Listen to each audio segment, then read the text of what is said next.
So it's been a while since you boxed at home, I think. How does it feel to be back in Australia boxing?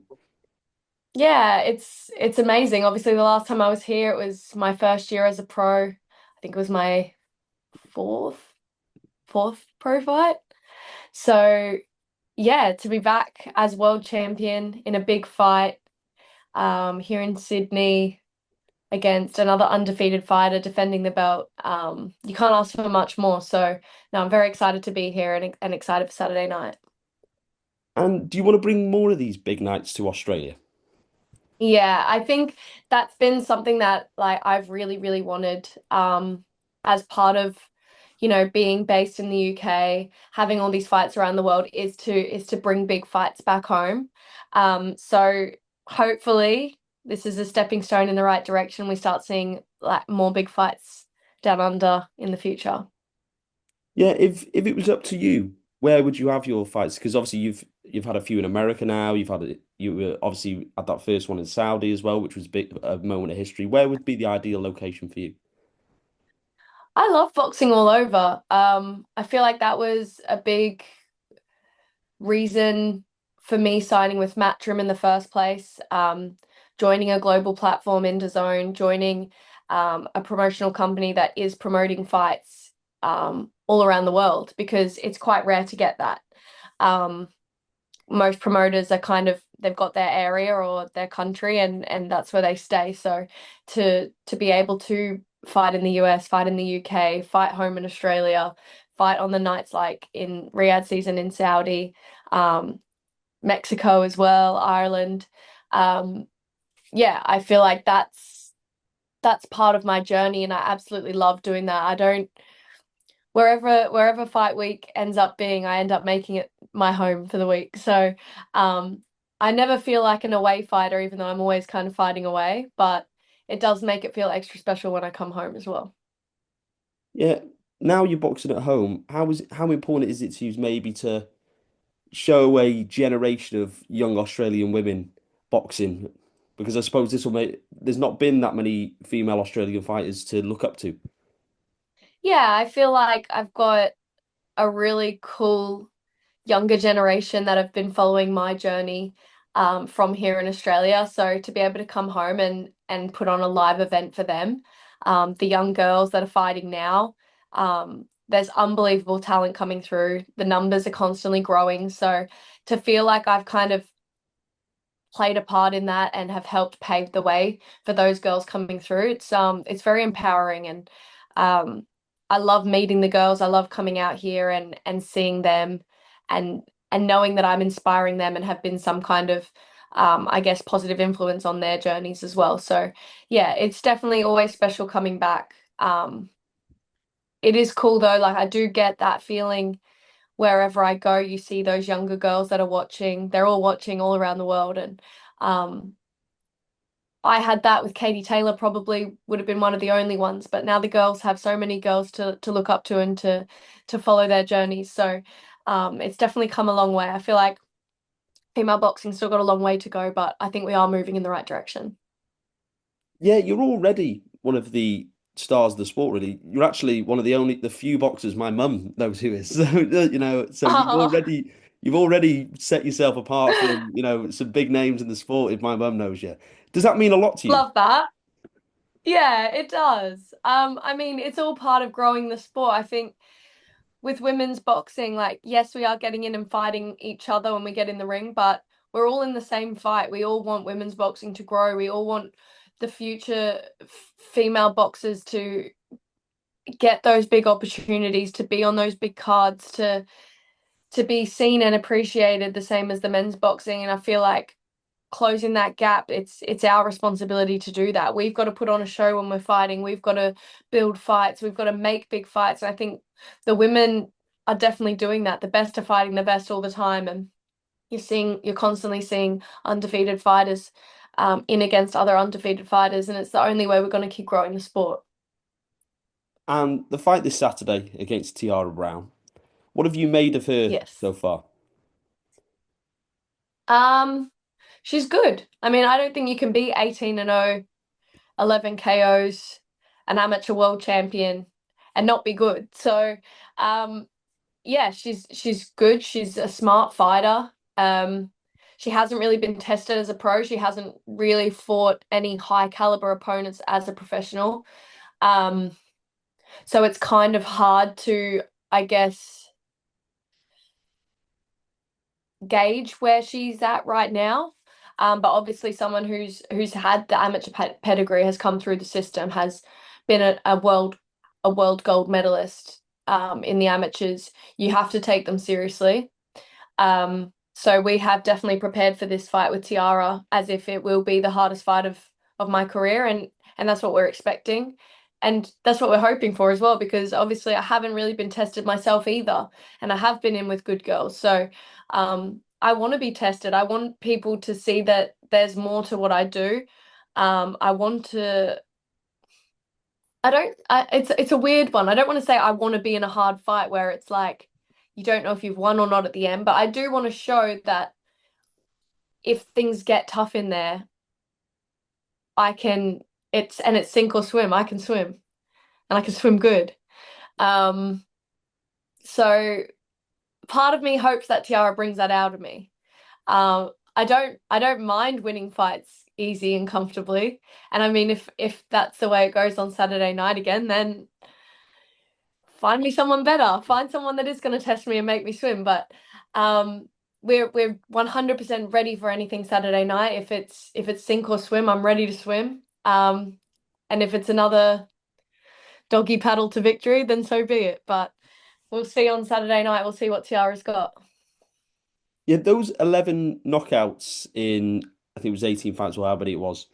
It's Hmm. a very good knockout record, especially in the women's game. Does Yes. that bring an extra maybe level of risk that you could be taken out with that just one punch? You can't switch off. Yeah, I think definitely. I think you have to kind of fight that way with anyone. Because I know I punch hard and I've only got one KO on my record. And I've hurt and dropped a lot of girls in sparring. Like I know I can punch. And just because I haven't fought in a way that has really shown that or has got the KOs, especially in the 2 minute rounds and all of the debates that go with all of that with women's boxing. But um yeah, you kind of have to fight like that with anyone. One punch can change anything. I've definitely been in with dangerous punches. Diana Vargas had a very high KO ratio as well. So I know kind of how we're going to go into this fight. But in the same breath, I have seen her hit land a lot of shots against girls, like basically throw the kitchen sink at them and they're still there. So I think some of those knockouts maybe weren't as impressive as it looks on paper, but like I said, we prepare for the best version of her, we prepare for the hardest fight, and we'll be prepared for whatever comes on Saturday. In terms of the way you fight, I'm very jealous. Should have boxed your way. Would have had a better face for it. Do you kind of get not frustrated, but at some when some people make comments about your style, etc., does that frustrate you at all? It did early on.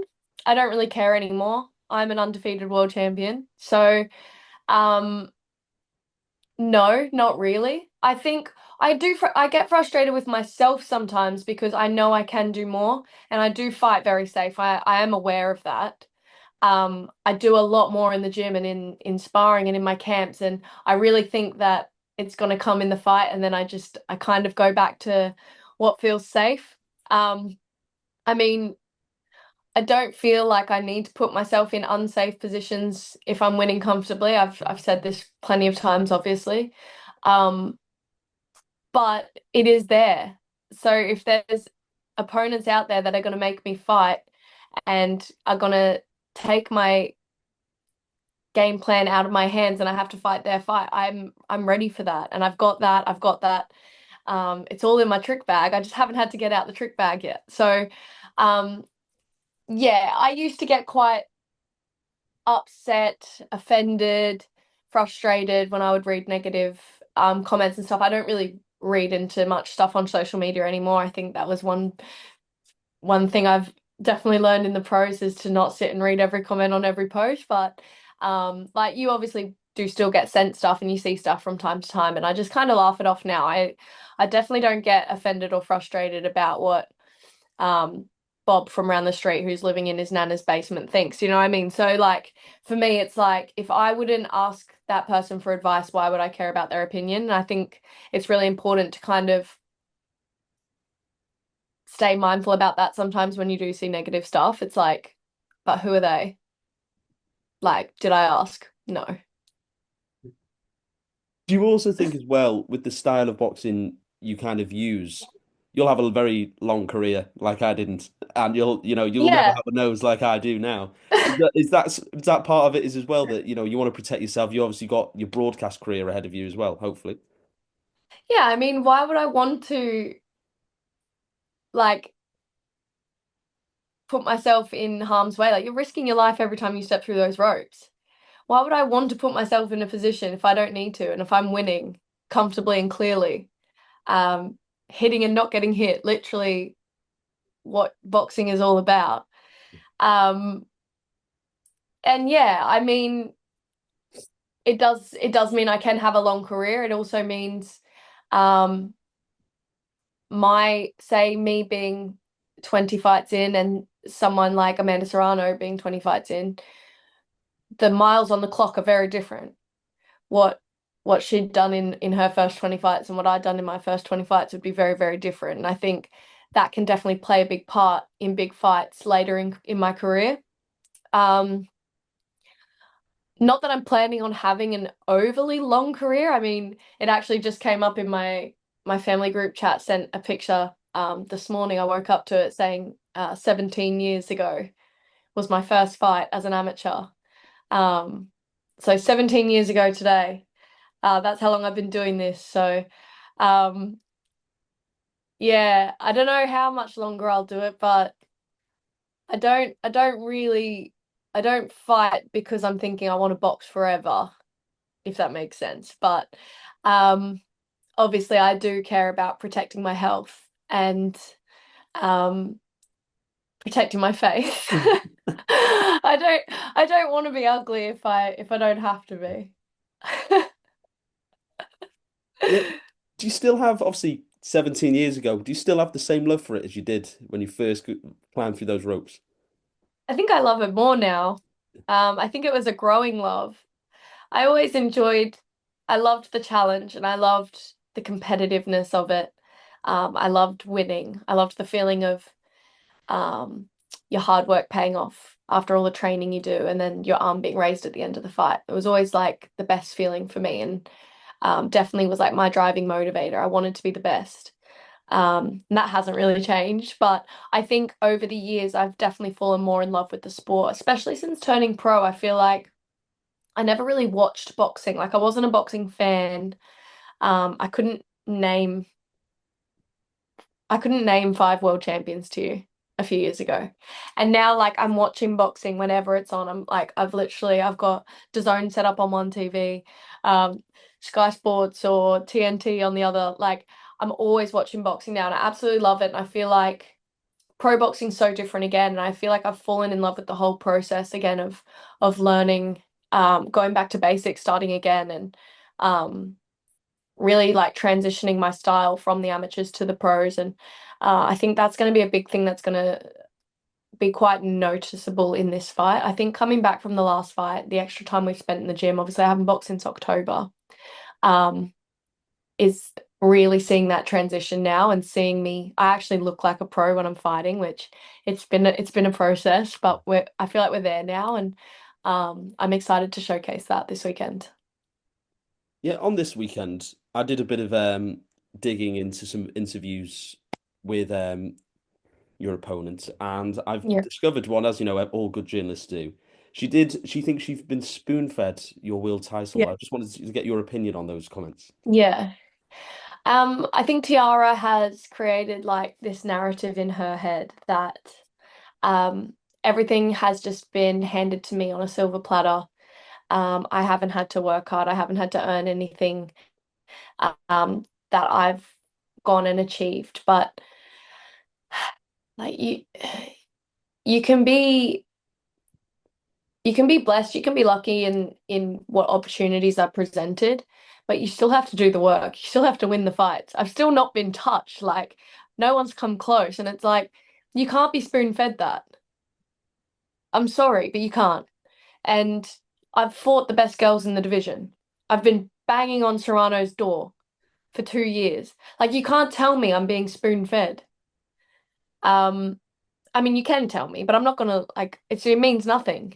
It's your opinion. I think she has a bit of a woe is me attitude towards life. I think she thinks she's had to do everything the hard way, and I'm just this spoiled girl who's just waltzed around, not worked hard, not had to do anything, not had to um sacrifice anything to just be handed all of these accolades on a plate. It's like, no, I've been doing this for more than half my life. I train very hard. I've put myself in positions to make sure that I get the opportunities that I've worked for. And I think that's something that people miss. They see me all the time. I'm at all the events. I'm this, I'm that. And they think, oh, Skye's there again. Yeah, I put myself there. I'm making sure I'm constantly in the eye of the boxing world. And it's draining. You don't like, there's so many fighters that have this same attitude as Tiara. It's like, but you don't show up to the media days. You don't do the interviews when you're walking out the venue and you're tired and someone calls you and says, oh, can we quickly do 5 more minutes? I do it every single time. And I'm constantly working hard out of the gym to make sure that I'm constantly growing my profile, making sure that I'm staying relevant, making sure I'm constantly posting on social media and keeping people updated on what's going on in my life, in my career. And if that's me being spoon-fed, then keep feeding me with a spoon. Like, honestly. So Amanda Serrano's a fight you've been chasing for a long time, how you just mentioned then. Have you maybe Yeah. given up on that now? Yeah. I don't think she's shown any interest in defending the belts at featherweight. I think she's just holding them hostage for her own reasons. I think she felt like it was personal when I wanted to fight her, which was very frustrating for me. I think as an undisputed world champion and some undefeated fighter coming through wanting to fight you would be a compliment. I feel like it's a compliment every time someone calls me out. Um, I love when people say they want to fight me. Keep saying my name, please. But yeah, I felt like it was taken quite offensively, me wanting to fight her, to the point that I think she doesn't want me to become undisputed, whether it's against her or against someone else. Um, and that's fine. Uh, I've not, I wouldn't say I've given up on fighting her, but I've just changed the way I see my career going now. I'm not set on fighting her, and that's not my be all end all. I want to get the belts. I want to be an undisputed world champion. I want to be a multi-weight world champion, and I don't need Serrano to do those things. Um, those opportunities will be there when the time is right, and right now all my focus is on Saturday because all of those things don't matter until I've gotten through the 22nd of March. Exactly, yeah. And the only other world champion at your weight, apart from you, obviously, is it? I'm probably Yeah. going to butcher her name here. Nina Mienke? Is it Mienke? I mean, everyone says her name differently, Yeah. but yeah, I know Nina. She's got one of the other belts now. We have tried to make that fight. It hasn't happened yet. I think for her and her team, they would love for us to get the other belts and have a big undisputed fight. Um, whether that is going to be doable or not, based on the politics of the other belt holder and what they do. Um, yeah, it's hard, but I think if that isn't going to be an option, I think eventually there will be a unification fight with myself and Nina. But um, yeah, again, nothing matters until I get through Saturday night. So I'm not thinking too far ahead. I know what my goals are. I know what I want to achieve by the end of 2025, and that all starts on Saturday night, beating Tiara Brown. Yeah. Does that side of the game, the politics, frustrate you? Because obviously in the amateurs, you just have to fight them. You don't really get a choice, otherwise you forfeit the Yeah. title. Does that frustrate you? Yeah, and it kind of like surprised me when I came on the pro scene and was learning how it all works. It's like, so if they don't want to fight you, they just don't fight you. And I found that very strange. I just thought, imagine being in the amateurs and getting the drawback and you're fighting the Russian and you're like, well, actually no, I don't want to fight her. So she can fight someone else and I'll go fight this person. Like it just doesn't happen. So that part's been quite frustrating for me, but I understand it's a different sport. It's a business. Um, there's a lot more to it than just making the best fights, unfortunately. Um, but I get it. She's at the end of her career. There's young, hungry girls coming through. She's making bank. Like, I get it. Um, but when it comes to legacy and things like that, I feel there'll always be a little stain on her resume now if she doesn't fight me before she retires.